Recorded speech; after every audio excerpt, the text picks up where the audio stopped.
दोस्तों, जैसा कि आप जानते हैं कि नवरात्रि का पर्व चल रहा है। दोस्तों, हम आपको बता दें कि नवरात्रि में मां दुर्गा जल्दी प्रसन्न होती है, तो यह करने से आपके घर में भी कभी धन दौलत की कमी नहीं होगी। और हाँ दोस्तों, संतों की आवाज चैनल आपके लिए हमेशा अचूक उपाय लाता है। ऐसे उपाय आपको कोई नहीं बताएगा। जी हाँ दोस्तों, कैसे जानकारी के लिए हमारे चैनल को सब्सक्राइब कर लेना। और हाँ दोस्तों, आप इस वीडियो को पूरा देखना, क्योंकि अधूरा ज्ञान मनुष्य के लिए हानिकारक होता है, ऐसा हमारे शास्त्रों में बताया गया है। तो इस वीडियो को पूरा देखकर ही जाना। तो आइए जानते हैं कि नवरात्रि खत्म होने के बाद कलश का क्या किया जाता है, जौ कहाँ रखें, बाती का क्या करें, इसी के बारे में हम जानते हैं। नवरात्रि में माता की स्थापना में गेहूं के ज्वारे बोने और अखंड ज्योति जलाने के लिए कौन से नियम का ध्यान रखना जरूरी है। नवरात्रि के पहले दिन कलश स्थापना के समय बोए गए जौ को अष्टमी व नवमी के दिन विसर्जित करना चाहिए।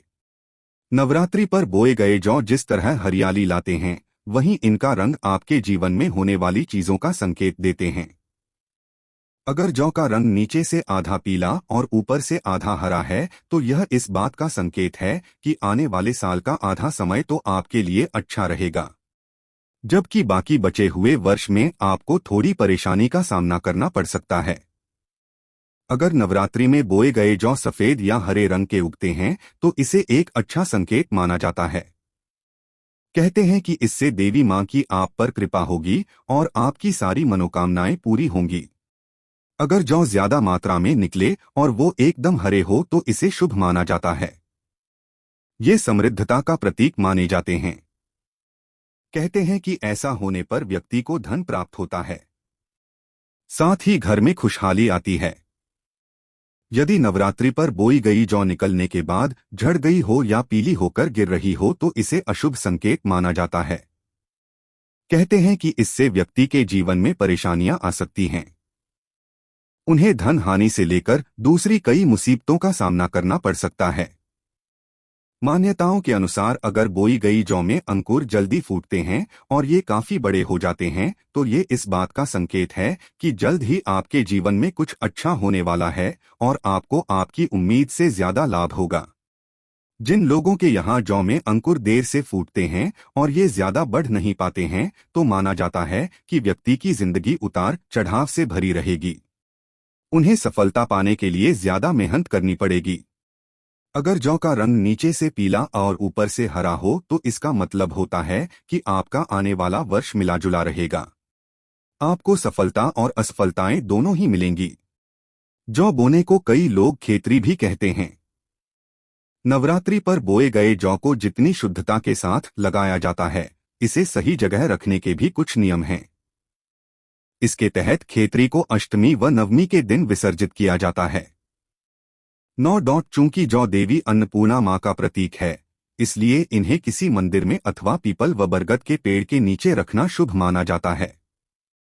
कहते हैं कि इससे देवी मां पर आप पर कृपा बनी रहती है। अखंड ज्योति जलाने से पहले मन में संकल्प करना चाहिए और मां देवी से प्रार्थना करते हुए इस संकल्प को पूरा करने का आशीर्वाद मांगना चाहिए। ध्यान रहे कि अखंड दीपक को कभी भी जमीन पर ना रखें, उसको किसी चौकी या फिर पटरे पर रखना, लाल कपड़ा बिछाकर रखें। अगर आपके पास ये चीज नहीं है, तो जमीन पर अष्टदल बनाएं और उसके ऊपर अखंड दीपक जलाएं।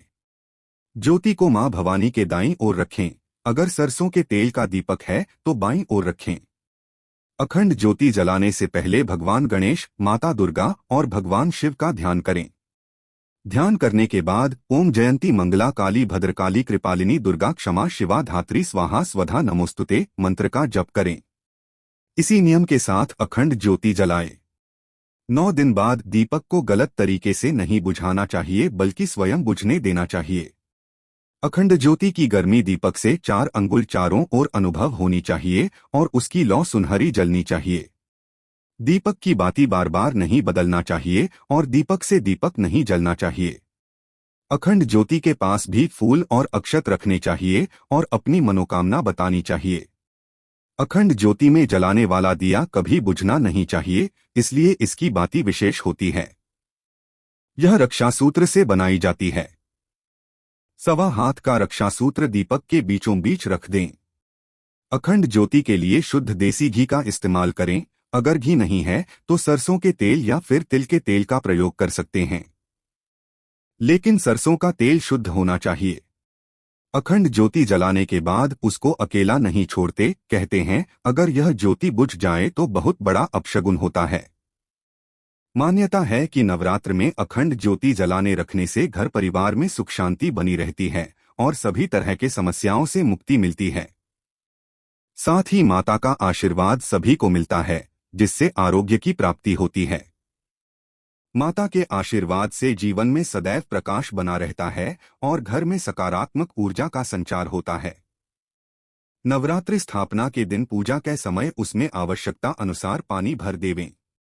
पानी इतना ही भरें जितना मिट्टी सोख लेवे। मिट्टी के ऊपर पानी भरा हुआ नहीं रहना चाहिए। उसके बाद उस बर्तन के बीचों बीच मिट्टी का छोटा नया कलश पानी से भर के रख दें।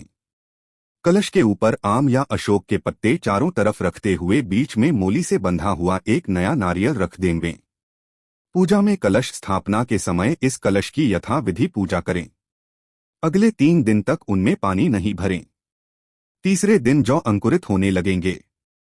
5वें, छठे 6 इंच के ज्वारे होने पर उनको कलश के चारों तरफ मोली से बांध देंगे। चौथे 5वें दिन